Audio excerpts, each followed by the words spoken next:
Hi guys, Tracy and Das. Welcome to my channel. Today we're going to be talking about a sexual predator from Sweden who seemed to be protected by his community.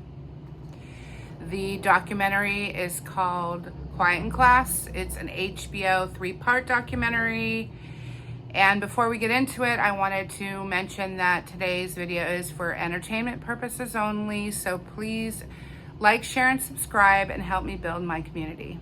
So from 2015 to 2023, hundreds of students were sexually assaulted at Sweden's largest independent private school. Despite many students coming forward, allegations were ignored.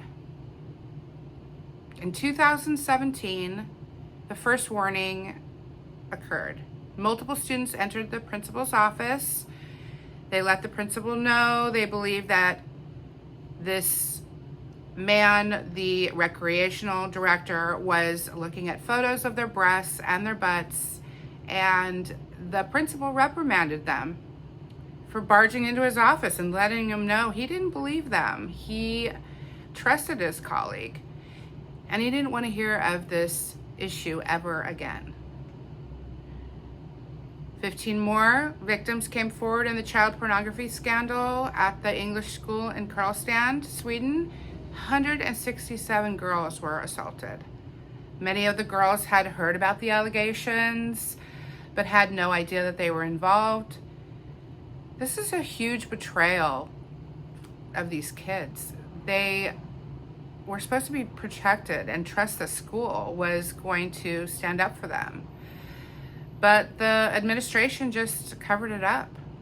So a gentleman we're going to call the online researcher was looking for a movie to watch one night, and as he's searching for the movie, a site popped up of a picture of a girl that was being secretly recorded, and in the background was a sign in Swedish. On his computer, a porn site opened up, and the curiosity got the best of him, and he opened this site, and there was hundreds of these same type of pictures.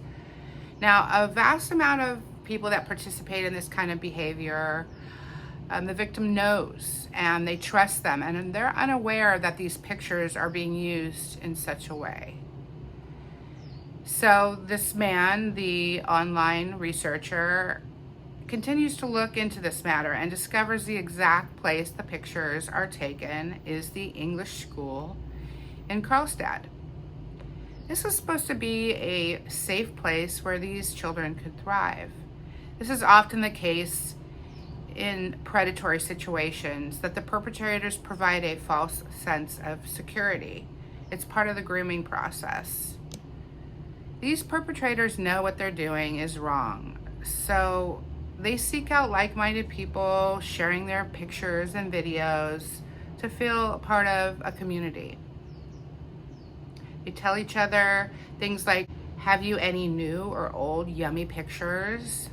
Feel free to upload them." The online researcher could tell the man sharing these photos had dark skin.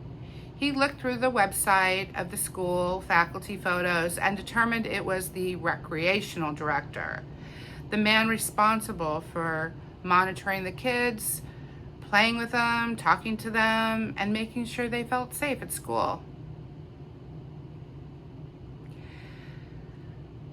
A tribute video, as disturbing as it is a tribute to the person you're pleasuring yourself to. You can just imagine what this means.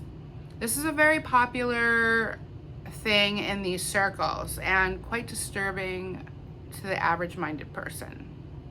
These people know what they're doing is illegal and morally wrong, but they can't help themselves. Even if they get caught, even if they get punished, nothing is as important as their addiction. One of the girls, Aline, describes how it feels to be groomed by the recreation director. She felt cool and accepted. She felt he really cared about her. She was often bullied, and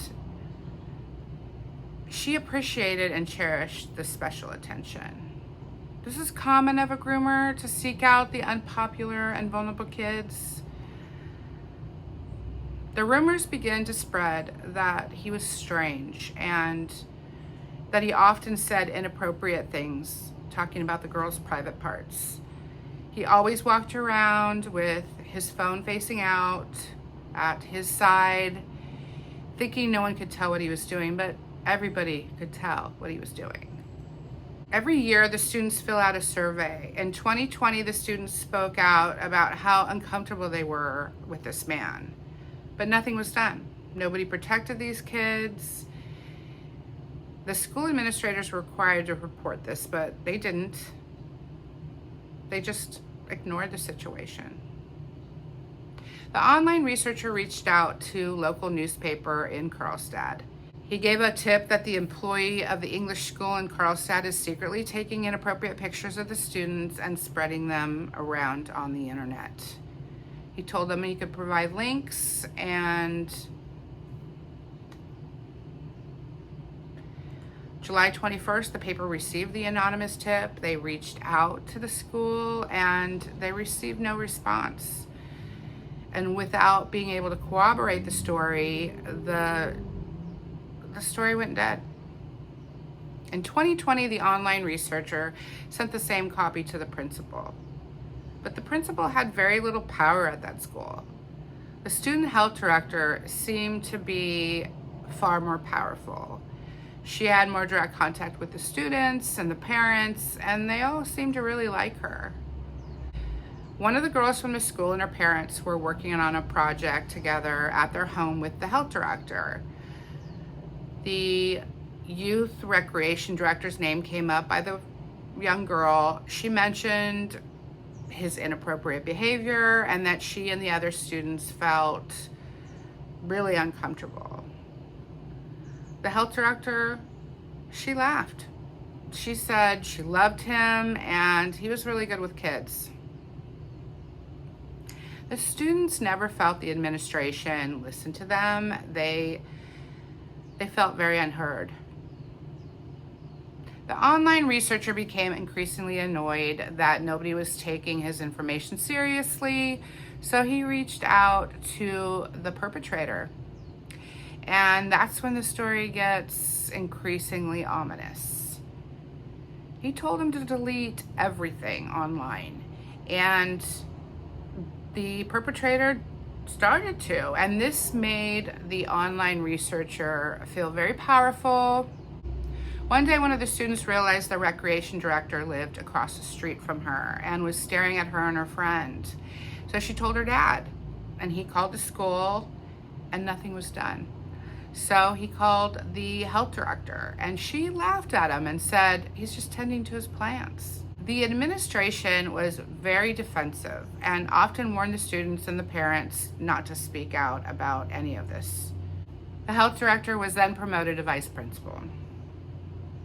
The online researcher began toying with the recreation director, but eventually he bought him a computer, which was very strange, and it makes me question if he was part of them all along. One day, the recreation director pulled one of the students' bra straps. Well, when she approached the vice principal, she was told just to stay away from him. In 2021, the rumors of the vice principal and the principal were having an affair became rampant. Both of them were married, and the morals of the school were slipping away. The online researcher started to partake in some of the same disgusting behavior as the recreation director. Another incident was reported by the students that the recreation director had propositioned one of the girls, asking her to touch his private parts, and they approached the administrators and they said that he was just kidding. So then the police were notified, and they said, well, it's her word against his word. So nobody was taking any of these claims seriously. The recreation director, however, was transferred, but it was to a school with much younger students. Now, Jenny Heflin is interviewed in the documentary, and she's our hero. She is a local police investigator, and she was conducting a raid of a local person, and his phone and computer were confiscated. In this phone and computer, some of these same photos were found of these children being secretly photographed and videoed. The online researcher became one of them, you guys. He bought a spy watch and filmed his own daughter and friend naked in the bathroom at his house, and he sent his tribute video to the recreation director. And of course, the recreation director shared it with others online. The police watched the confiscated footage, and they were able to see the perpetrator's login information in the upper right-hand corner of the screen, and sure enough, it was the recreation director. He was arrested, and it was plastered all over the news. On July 26th, the online researcher's house is raided at midnight, and that is the last time that he ever saw his family. The recreation director was able to attend court virtually. He talked about the tribute videos in court and how he wanted to pay homage to the girls in private. He was matter of fact, and he had zero remorse. He only received a 2-year sentence. These girls continue to have nightmares. The trauma from the abuse will be everlasting for these girls. And the school still refuses to take responsibility for their lack of action, and they continue to defend their reputation. If we don't start cracking down and giving longer sentences to these sexual predators, and then the children in our society are going to continue to have mental health issues. They do not feel safe, and they do not trust their elders to protect them. All right, you guys, thanks for joining me today, and I hope to see you all soon. Have a great week. Bye.